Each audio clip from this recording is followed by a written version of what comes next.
देवयानी व्यास। चलिए 30 मिनट में 33 जिलों की बड़ी खबरों की ओर रुख करते हैं। गलम बिल्डर्स समूह से जुड़े ठिकानों पर आयकर छापों में काली कमाई का अंतर्राष्ट्रीय कनेक्शन का पर्दाफाश हुआ है। आयकर इन्वेस्टिगेशन विंग के साथ अब बिल्डर्स समूह से जुड़े ठिकानों पर फॉरेन इन्वेस्टिगेशन यूनिट की टीम भी छापों में शामिल हो गई है। छापे की कार्रवाई विदेशों से हवाले के जरिए भारी भरकम ब्लैक मनी के निवेश की जांच के मामले में की जा रही है। आयकर इन्वेस्टिगेशन विंग के साथ साथ ITFIU की टीमें हरीश जगतानी के विदेशी निवेश में मामलों की जांच कर रही है। कांगो के पूर्व राष्ट्रपति जोसेफ कबाली के साथ भ्रष्टाचार के तार भी जोड़ने के साक्ष्य आयकर विभाग के हाथों लगे हैं। करोड़ों रुपए के निवेश के मामले की जांच के लिए केंद्रीय जांच एजेंसियों ने शिकंजा कस दिया है।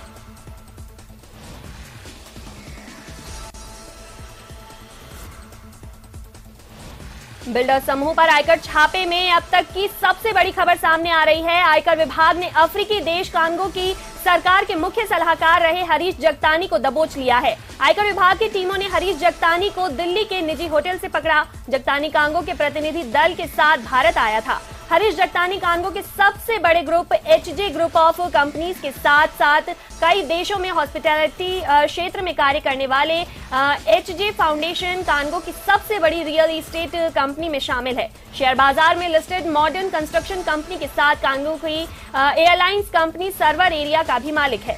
हरीश जगतानी ग्रुप ऑफ कंपनीज का नेटवर्क कई देशों में फैला हुआ है।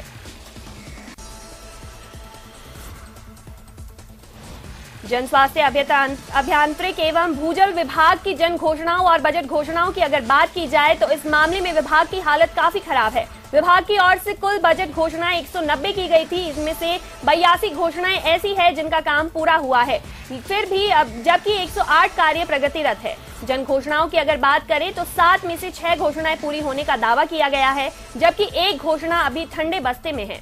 विभाग की ओर से सरकार के अब तक के काम, जिन कामों को महत्वपूर्ण उपलब्धियों के तौर पर गिनाया गया है, उनकी हालत भी पतली है। जो वादे किए हमने निभाए, हर क्षेत्र में प्रगति की है। पानी, बिजली, शिक्षा, स्वास्थ्य, सड़कें, उसी GDP बनती है और उसी कारण से आज देश के अंदर नंबर 1 पर है आंध्र प्रदेश 11.4% और राजस्थान है 11.04%।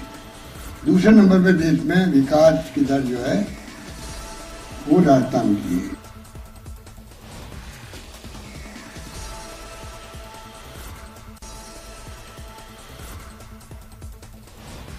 सरकार के निजी विद्यालय विरुद्ध Rajasthan private education institution regulatory authority नियमों और बिल 2023 के प्रस्तावित प्रासंगिक नियमों और शिक्षा विभाग द्वारा जारी RTE में गैर कानूनी प्रवेश प्रक्रिया को लेकर राजस्थान में करीब 25 जिलों में स्कूल संचालकों एवं प्रोग्रेसिव स्कूल एसोसिएशन ने प्रेस कॉन्फ्रेंस कर विरोध दर्ज कराया।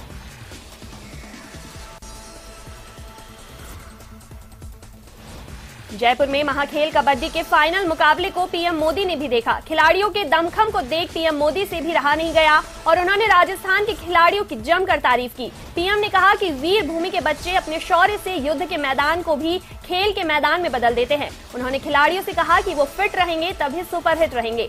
खिलाड़ी कभी भी खाली हाथ नहीं लौटता है। खेलों के विकास के लिए उनकी सरकार ने बजट में 3 गुना बढ़ोतरी की है। जयपुर ग्रामीण संसदीय क्षेत्र में पिछले 1 माह में इन खेलों की धूम मची थी। आप फिट होंगे तभी सुपरहिट होंगे और फिटनेस तो जितनी खेल के ही मैदान में जरूरी होती है उतनी ही जिंदगी के मैदान में भी जरूरी होती है। इसलिए आज खेलो इंडिया के साथ साथ देश के लिए फिट इंडिया भी एक बड़ा मिशन है। तो मैं चाहता था कि एक खेल का कार्यक्रम हो, इससे बहुत सफलता मिलती है। समाज एक दूसरे से आते हैं, मित्र एक दूसरे के बनते हैं, घर से बाहर निकलते हैं, अपने कंफर्ट जोन के बाहर जाते हैं। जीवन की बहुत शिक्षा खेल के मैदान में मिलती है, ये मैं खुद सीख चुका हूं। वहीं अलवर के मन्नी का बड़ स्थित स्वतंत्रता सेनानी श्री छोटू सिंह आर्य धर्मार्थ हॉस्पिटल की ओर से 138वां निःशुल्क चिकित्सा एवं जांच शिविर लगाया गया। शिविर में आए मरीजों में डॉक्टरों से चिकित्सा एवं परामर्श लिया गया। आर्य कन्या विद्यालय समिति के मंत्री ने बताया कि प्रत्येक माह के प्रथम रविवार को हॉस्पिटल द्वारा निःशुल्क चिकित्सा एवं जांच शिविर लगाया जाता है, जिसमें फिजिशियन, डॉक्टर्स, होम्योपैथी डॉक्टर द्वारा मरीजों की जांच कर उन्हें निःशुल्क दवाइयां दी जा रही है। वहीं मरीजों की बीपी और शुगर की जांच भी निःशुल्क की जा रही है। श्री छोटू सिंह आर्य धर्मार्थ हॉस्पिटल में आज 138वां निःशुल्क चिकित्सा एवं जांच शिविर यहाँ पर लगाया जा रहा है। हर महीने यहाँ पर एक निःशुल्क चिकित्सा एवं जांच शिविर होता है। आज 138वां निःशुल्क चिकित्सा एवं जांच शिविर है। भारतीय जनता पार्टी बांसवाड़ा जिला कार्य समिति की बैठक भारतीय जनता पार्टी कार्यालय में आयोजित हुई। प्रदेश महामंत्री सुशील कटारा के मुख्य आतिथ्य में और जिला अध्यक्ष गोविंद सिंह राव की अध्यक्षता में बैठक आयोजित हुई। बैठक में विधानसभा और लोकसभा चुनाव की तैयारियों को लेकर चर्चा की गई। साथ ही संगठन स्तर पर वर्ष भर होने वाले कार्यक्रमों को लेकर चर्चा की गई। वहीं नव मतदाता अभियान, डाटा प्रबंधन और राज्य सरकार की जन विरोधी नीतियों के बारे में लोगों को अवगत कराने के साथ ही केंद्र सरकार की योजनाओं की जानकारी देने पर चर्चा हुई।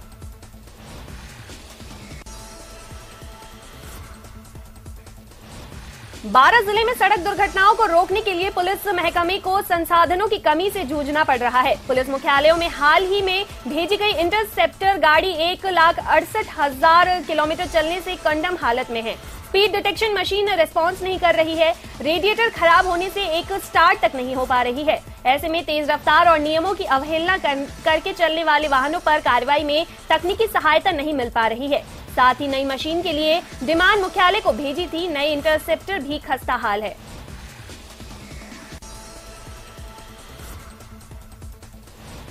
बूंदी जिले के कापरेन कस्बे में बाईपास रोड पर स्थापित की गई राष्ट्रपिता महात्मा गांधी की प्रतिमा का अभी तक अनावरण नहीं होने से कस्बे के लोगों में आक्रोश है। राष्ट्रपिता महात्मा गांधी की प्रतिमा स्थापित करने के संबंध में कस्बे के लोगों का कहना है कि उक्त बाईपास रोड पर भगवान परशुराम और वीर शिरोमणि महाराणा प्रताप की प्रतिमा लगनी थी, लेकिन भारत जोड़ो यात्रा से निकले कांग्रेसी नेता राहुल गांधी को खुश करने के लिए नगरपालिका चेयरमैन ने आनन फानन में बगैर प्रशासन की स्वीकृति के राष्ट्रपिता महात्मा गांधी की प्रतिमा स्थापित कर दी थी, जिसका अब तक अनावरण नहीं हुआ है।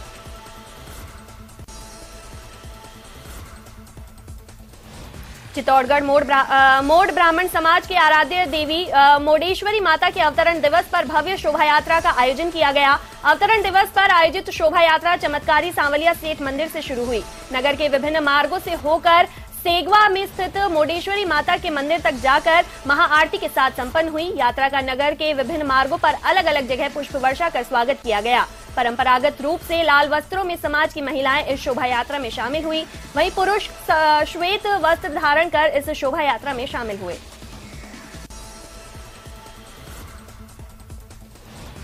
बारह फरवरी को नरेंद्र मोदी दौसा दौरे पर आ रहे हैं। इस दौरान पीएम मोदी दौसा में जनसभा को भी संबोधित करेंगे, लेकिन अब जनसभा का स्थल बदल गया है। पहले दौसा के नांगल प्यारी वास में जनसभा के लिए डोम लगाकर तैयारियां की जा रही थी, लेकिन अब सभा स्थल को बदला गया है और अब धनावड़ रेस्ट हाउस में सभा स्थल बनाने की तैयारियां शुरू कर दी गई है। हालांकि प्रधानमंत्री नरेंद्र मोदी की सभा में करीब 2 लाख लोगों की अनुमानित भीड़ आने की संभावना है। ऐसे में अब NHAI के अधिकारी आसपास के क्षेत्र को समतलीकरण करा के सभा स्थल तैयार कर रहे हैं। वहीं डोम लगाने का काम भी शुरू हो चुका है। राज्य सरकार के बजट से पहले दौसा में RPSC शिक्षक फोरम की बैठक का आयोजन किया गया और इस बैठक में शिक्षकों ने सरकार के समक्ष आने की डिमांड रखी है। साथ ही चेतावनी दी है कि यदि शिक्षकों की मांगे पूरी नहीं हुई तो इस माह के अंत में जयपुर में शिक्षकों द्वारा बड़ा आंदोलन किया जाएगा। इस दौरान RPSC शिक्षक फार्म से जुड़े शिक्षकों ने कहा कि जिला शिक्षा अधिकारियों के पदों को सीधा भर्ती के माध्यम से भरा जाए, साथ ही प्रबंधकों एवं शिक्षकों की वेतन विसंगतियां दूर की जाए। बैठक आयोजित करने के पीछे प्रमुख बिंदु यह था कि बजट आ रहा है। बजट को हम देखेंगे। बजट के अंतर्गत यदि शिक्षकों की मांगों का इसमें समावेश नहीं किया गया तो हम राज्य सरकार के खिलाफ बिगुल बजाएंगे और आंदोलन के अंतर्गत हजारों की संख्या में शिक्षक जयपुर का कूच करेंगे। डूंगरपुर जिले में रामसागरा थाना क्षेत्र में गामड़ी में एक तेज रफ्तार कार ने सड़क किनारे खड़े 4 युवकों को टक्कर मार दी। हादसे में गंभीर घायल 4 युवकों को डूंगरपुर हॉस्पिटल में भर्ती कराया गया। इलाज के दौरान एक युवक की मौत हो गई, जबकि 2 युवकों की हालत गंभीर होने पर उन्हें उदयपुर के लिए रेफर किया गया। रामसागरा थाना पुलिस ने लक्ष्मण की रिपोर्ट पर इको कार चालक के खिलाफ एक्सीडेंट का केस दर्ज कर जांच शुरू कर दी है। वहीं पुलिस ने शव का पोस्टमार्टम करवाकर शव परिजनों को सौंप दिया।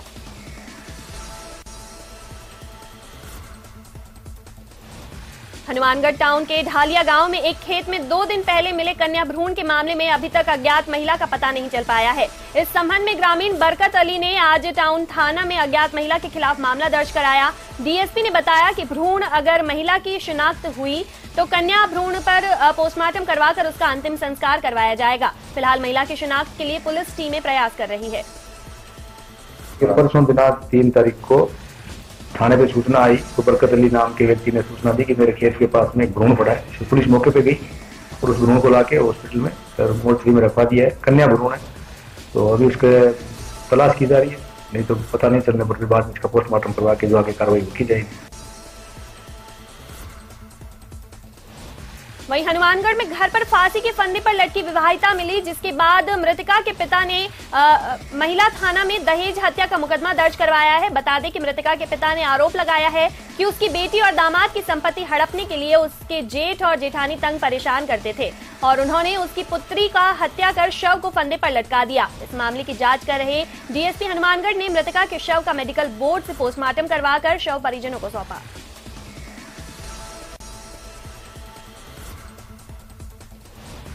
जैसलमेर में मरु महोत्सव के अंतिम दिन लाणेला गांव में विशाल भूभाग में फैले रण क्षेत्र में घुड़दौड़ प्रतियोगिता का शानदार आयोजन हुआ। कार्यक्रम में जैसलमेर विधायक DM Sindhi horse association Jaisalmer के जिलाध्यक्ष सहित कई अतिथि के रूप में शिरकत की। इस प्रतियोगिता के तहत गेल्फ घुड़दौड़ में 7, मादरी में 5, छोटी रेवाल में 35 तथा बड़ी रेवाल में 10 घोड़े शामिल हुए। घुड़दौड़ प्रतियोगिता 4 श्रेणियों में आयोजित की गई। इसमें गेल्फ में अंतर्गत नॉर्मल स्पीड, मादरी में मध्यम स्पीड, छोटी रेवाल में 30 से 35 की गति में तथा बड़े रेवाल में 40 किलोमीटर प्रति घंटा की गति से घोड़े को दौड़ाया गया।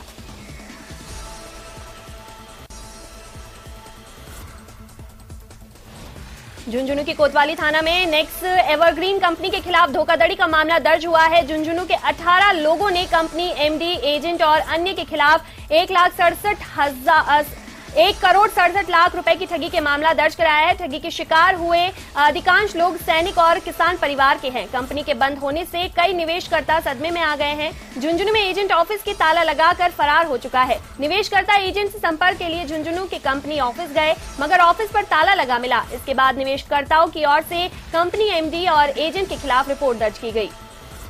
झुंझुनू शहर उसके आसपास के गाँव में करीबन 18 पीड़ित व्यक्ति है। उन्होंने थाना कोतवाली झुंझुनू पर प्रकरण दर्ज करवाया कि नेक्सा एवरग्रीन प्राइवेट कंपनी बुलेरा में जमीन देने व दुगना मुनाफा देने का जिन्होंने झांसा दिया, जिस पर इन सभी पीड़ितों से उक्त कंपनी के आरोपी रणवीर विजानिया वगैरह 12 जो आरोपी गण हैं, इन्होंने इनसे करीब 2.25 करोड़ रुपए ठग लिए हैं और कंपनी के ऑफिस और आरोपीगण सभी बंद कर आरोपीगण सभी फरार हो गए हैं। वहीं झुंझुनू की सिंघाना पंचायत समिति के माकड़ो ग्राम पंचायत में सीसी सड़क निर्माण कार्य में फर्जीवाड़े का मामला सामने आया है। माकड़ो में अशोक डागर ने एक आरटीई से मांगी गई सूचना के बाद बीडीओ को शिकायत पत्र देकर बिना सड़क बनाए ही 5 लाख रुपए की राशि का भुगतान उठाने का आरोप लगाया है। आरोप ये भी है कि उसी सड़क की दोबारा स्वीकृति जारी कर 40% भुगतान उठा लिया गया, जबकि साल भर बीतने के बाद भी कोई काम नहीं हुआ। बीडीओ ने कमेटी गठित कर मामले की जांच कर रिपोर्ट सौंपी।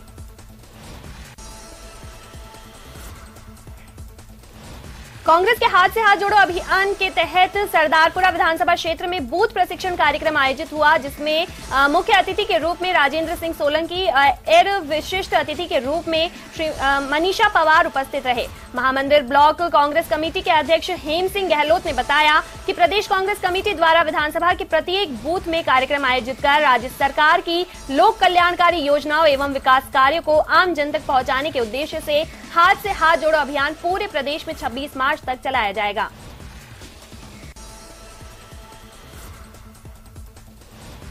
करौली जिला मुख्यालय स्थिति मेला मैदान में रियासतकालीन शिवरात्रि पशु मेले का ध्वजारोहण के साथ शुभारंभ हो गया है। करौली जिला कलेक्टर अंकित कुमार सिंह, अतिरिक्त निदेशक पशुपालन विभाग नागेश चौधरी, संयुक्त निदेशक गंगा सहाय मीणा के विधिवत मंत्रोच्चारण के साथ पूजा अर्चना कर ध्वजारोहण किया और 8 दिन तक चलने वाले पशु मेले का शुभारंभ हुआ। जिला कलेक्टर ने पशुपालन विभाग के लिक्विड नाइट्रोजन साइलो पिट का फीता काट कर शुभारंभ किया। नीति आयोग के सहयोग से 22,20,000 रुपए की लागत से लिक्विड नाइट्रोजन साइलो पिट का निर्माण हुआ है। करौली जिले में जो ऐतिहासिक पशु मेला होता है उसका शुभारंभ किया गया है। आपने सही कहा कि जिस प्रकार से हम देख रहे हैं कि कंटिन्यूस ईयर बाय ईयर जो है रजिस्ट्रेशन कम हो रहा है। इस बार ऊँटों का तो 100 से ऊपर हुआ है, परंतु बैल काफी कम मात्रा में है। तो मैंने यही रिक्वेस्ट करी है कि हम लोग इसको जरूर चेक कराएं कि क्या ऐसी क्या सुविधाएं हैं जो हम यहाँ पे पशुपालकों को दे सकते हैं।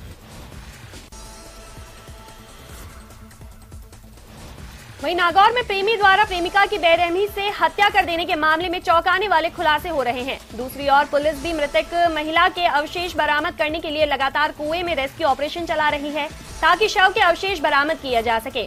मामले में चौंकाने वाला खुलासा ये हुआ है कि डेरवा गांव के आरोपी 22 जनवरी को मृतका गुड्डी को अपने साथ बाइक पे ले गया था और 22 जनवरी को ही उसकी हत्या कर दी। आरोपी मृतक लेकर सीधा बालवा रोड स्थित जंगल में पहुंचा, जहां पर आरोपी ने प्रेमिका गुड्डी की धारदार हथियार काट कर उसकी हत्या कर दी। राजसमंद जिले की एक छात्रा ने देश भर में जिले का नाम रोशन किया है। बीएन गर्ल्स कॉलेज की कैडेट सुमित्रा राजपुरोहित का दिल्ली में आयोजित गणतंत्र दिवस परेड में भाग लेकर कॉलेज लौटने पर भव्य स्वागत किया गया। सुमित्रा राजपुरोहित ने 80 दिन की चयन प्रक्रिया पार कर 1 से 31 जनवरी तक आयोजित गणतंत्र दिवस आयोजन में समूह नृत्य, समूह गान में राजस्थान डायरेक्टरेट का प्रतिनिधित्व किया। 28 दिसंबर को पीएम रैली में उन्होंने भाग लेकर प्रधानमंत्री से मुलाकात की। प्राइम मिनिस्टर रैली, उसमें भी मैंने पार्टिसिपेट किया था, जिससे मैं नरेंद्र मोदी जी जो है अपने प्राइम मिनिस्टर ऑफ इंडिया उनसे भी मिली थी और प्रेसिडेंट ऑफ इंडिया उनसे भी मिली थी और जो बड़ी बड़ी हस्तियां हैं चीफ मिनिस्टर, सीडीएस, उन सबसे मैं मिलके और आज यहाँ आई हूँ। कांग्रेस के हाथ से हाथ जोड़ो अभियान के तहत पीसीसी चीफ गोविंद सिंह डोटासरा अपने विधानसभा क्षेत्र में 15 किलोमीटर की पैदल यात्रा निकाल रहे हैं। गोविंद सिंह डोटासरा की पैदल यात्रा उनके विधानसभा क्षेत्र लक्ष्मणगढ़ के डहर का बास गांव से शुरू हुई। न्यूज 18 राजस्थान से खास बातचीत में गोविंद सिंह डोटासरा ने कहा कि सभी विधायक अपने अपने क्षेत्र में पैदल यात्रा निकालेंगे। उन्होंने कहा कि सरकार ने जो काम किए हैं उनको आम जन तक पहुंचाने की जरूरत है और हमारे कार्यकर्ता एक व्यक्ति तक पहुंचेंगे। साथ ही डोटासरा ने बीजेपी पर भी जमकर निशाना साधा। देखिए 28 तारीख को हमको 15 किलोमीटर चलना था। हर महीने में हर नेता कार्यकर्ता 15 किलोमीटर पैदल जनता के बीच में चलेगा। इसके तहत हम हमारी सरकार की फ्लैगशिप योजनाएं बता रहे हैं, जनता की सुनवाई कर रहे हैं, राहुल गांधी जी की यात्रा के जो संदेश पत्र है उसको बांट रहे हैं और केंद्र की सरकार की विफलताओं की चार्जशीट भी जनता के सामने रख रहे हैं।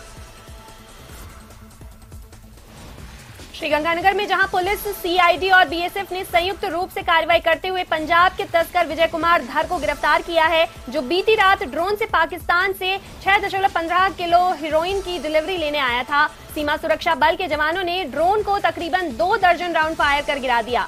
फिलहाल गिरफ्तार तस्कर विजय कुमार से पूछताछ की जा रही है।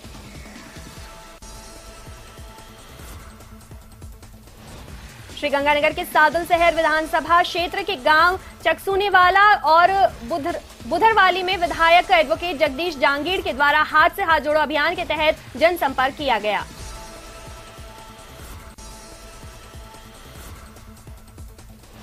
टोंक जिले के बीसलपुर बांध में मजदूरों के डूबने के मामले में एसडीआरएफ ने फिर रेस्क्यू ऑपरेशन शुरू किया है। परिजनों की शिकायत पर देवली पुलिस भी मजदूरों की तलाश कर रही है। मछली पकड़ने के दौरान 3 से 4 दिन पहले बिहार के रहने वाले 3 मजदूरों के डूबने की जानकारी परिजनों ने देवली थाने में दी। पुलिस ने बांध पर पहुंचकर कल भी ठेका कार्मिकों और परिजनों से बात की, लेकिन मजदूरों की जानकारी नहीं मिली। पुलिस ने सिविल डिफेंस और एसडीआरएफ को मौके पर बुलाया और रेस्क्यू ऑपरेशन चलाया। रात अंधेरे होने के कारण रेस्क्यू को रोक दिया गया था, जिसके बाद एसडीआरएफ ने फिर रेस्क्यू ऑपरेशन शुरू किया।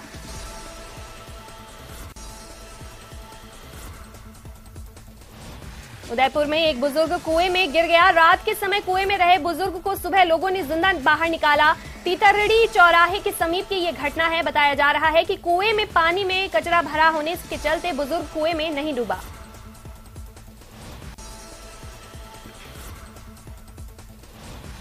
प्रदेश की पूर्व मुख्यमंत्री वसुंधरा राजे आज से अपने 2 दिवसीय मेवाड़ वागड़ दौरे पर हैं। वसुंधरा राजे सुबह उदयपुर के महाराणा प्रताप एयरपोर्ट पहुंची, जहां पार्टी कार्यकर्ताओं ने उनका बड़े गर्मजोशी के साथ स्वागत किया। इसके बाद वे डूंगरपुर के लिए रवाना हो गई, जहां वो स्थानीय कार्यक्रमों में शिरकत करेंगी। राजे डूंगरपुर में ही रात्रि विश्राम कर कल शाम को उदयपुर पहुंचेंगी, जहां वो स्थानीय कार्यक्रम में शिरकत कर रात्रि विश्राम करेंगी। और एयरपोर्ट पर वसुंधरा राजे के स्वागत में सांसद अर्जुन लाल मीणा सहित पार्टी के कई वरिष्ठ नेता मौजूद रहे।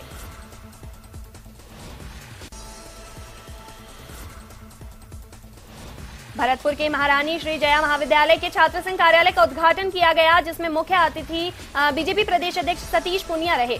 महाविद्यालय में छात्र संघ अध्यक्ष पवन चिक्साना ने बीजेपी प्रदेश अध्यक्ष सतीश पूनिया का स्वागत किया। छात्र संघ कार्यालय उद्घाटन के दौरान बीजेपी जिला अध्यक्ष ऋषि बंसल सहित अन्य बीजेपी नेता मौजूद रहे। लंबे समय से छात्रों द्वारा छात्र संघ कार्यालय के उद्घाटन की मांग की जा रही थी, लेकिन कॉलेज प्रशासन द्वारा अनुमति नहीं दी गई और उसके बाद कई बार छात्रों ने प्रदर्शन किया और आखिर ये कार्यक्रम तय किया गया।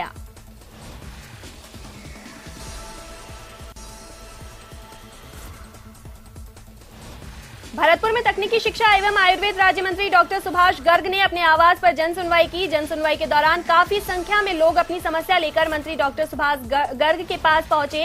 इस दौरान बिजली, पानी, सड़क और अतिक्रमण से संबंधित समस्याएं लेकर लोग मंत्री डॉक्टर सुभाष गर्ग के पास पहुंचे, जहां मंत्री ने संबंधित अधिकारियों से समस्या के निराकरण के लिए निर्देश दिए। समस्याओं का मौके पर ही समाधान कराया गया और अन्य समस्याओं के समाधान के लिए अधिकारियों को निर्देशित किया गया।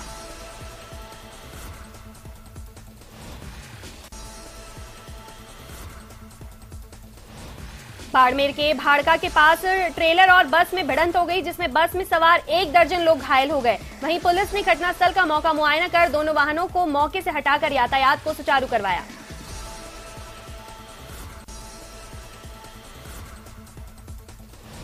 बीकानेर में अब अंतर्राष्ट्रीय अपराध भी सक्रिय हो गया है। नापासर लूट मामले में एसपी योगेश यादव ने प्रेस वार्ता की, जिसमें उन्होंने बताया कि 3 विदेश नागरिकों की गिरफ्तार किया गया है, जिनके पास से कुछ ड्रग और 10 लाख की विदेशी करेंसी जब्त की गई है। तीनों ईरान के नागरिक हैं और करीब 6 महीने से देश में रह रहे थे। साथ ही एसपी ने बताया कि आरोपियों के पास से 4 पुराने नोट और नंबर प्लेट सहित पासपोर्ट भी बरामद किए गए हैं।